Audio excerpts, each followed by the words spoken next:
What's happening, everyone? Welcome back to the channel. My name's Brian Mell with Marty's Buick, GMC, and Chevrolet. And in today's video, we will unfortunately be going over some bad news in regards to the 2022 GMC Sierra and the 2022 Chevy Silverado. Let's get right into it.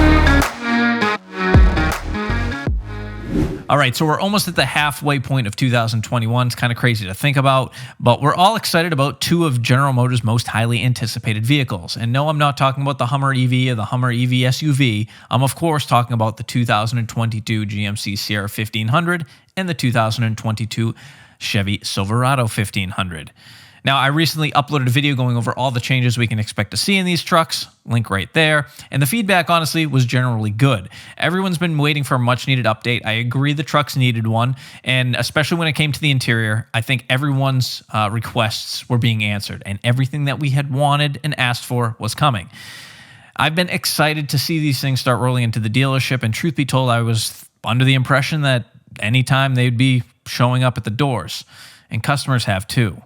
Now, here's the bad news. For those that have not been following the news, the entire world has been dealing with a critical semiconductor shortage, and the problem is hitting automakers hard. Now, semiconductors are used to make all the microchips that power pretty much everything. And the reason for the shortage is, honestly, it's almost like a perfect storm occurred. Because what happened is, as companies were shutting down production last year, the demand for consumer electronics skyrocketed. No shock there. Consumers were buying up, laptops and game consoles and smartphones and pretty much everything in between. And demand went through the roof while the supply couldn't keep up. Things were shut down. Okay, Brian, what's my point? Well, my point is the semiconductors used in those consumer electronics and used in pretty much everything are the same ones that are used by the auto manufacturers. And they use these microchips to operate the vehicles. Now, vehicles have become so dependent on these microchips to function that without them, they're literally useless. GM actually tried to, throttle this a little bit by getting rid of the active fuel management in some of their trucks. So it just gave them one less chip to use. But unfortunately, that's not even going to help at this point.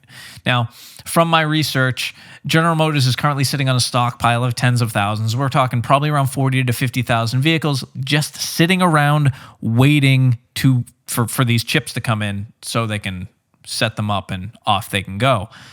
And this isn't just affecting General Motors either. This is affecting everyone. In fact, in the last few days, news was circulating the web about Ford's massive truck stockpile that you can actually now see from space. I mean, crazy, right? All these trucks, and none of them can move until we get this semiconductor shortage under control. And honestly, I hate to be that guy, but I think it could be a while. Now, the 2022 GMC Sierra and the 2022 Silverado refresh has officially been delayed, and with no confirmed launch date planned, that's kind of like a major buzzkill for all of those, including me, anxiously awaiting the new trucks. Now, according to GM Authority, there are pretty much two distinct possibilities with how the situation could progress, and I agree. The first is continued production of the 2021 model year for both pickups, with the current model year extended by a few months, and the refresh rolled out later with the delayed launch of the 2022 Chevy Silverado 1500 and 2022 GMC Sierra 1500. The other possibility is the launch of the 2022 Chevy Silverado 1500 and 2022 GMC Sierra 1500 with minimal changes over the current 2021 model year, followed by the release of a 2022i, or an interim truck with like a refresh. Now, obviously, neither of these are like ideal scenarios. Everybody kind of wants these things now.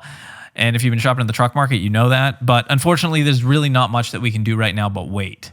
And if you're currently shopping for a truck, we can probably expect the prices to stay relatively high as the demand is soaring while all the manufacturers struggle to keep up. Let me know in the comments down below if you've been shopping for a truck over the last few weeks or few months, and let me know what your experience has been. I'm really curious. I've heard dealers making up crazy prices, selling trucks over MSRP, adding tint and marking it up to $2,000, all sorts of craziness. So let me know. Drop a comment down below. I'm interested to hear your stories. And of course, I'll keep you all updated as I find out more. I know this news kind of leaked a few days ago, but I wanted to wait for the official notice, and that of course has been released. So Hopefully we get some better news over the next few weeks and we can get this shortage resolved, because it's bad for everybody, not just the auto manufacturers. But I want to thank you all for watching. Thanks so much. Please consider tapping that like button. It really does help me out. Maybe even subscribe. You know, I know videos have been a little lax. Inventory, man. I just don't have it. But I will, I've got some cool stuff coming. I've got a new Chevy Silverado 1500 RST video that should drop over the next few days. It may even have come out before this video, so be sure to check that out. And I'll see you all on the next one. Take care.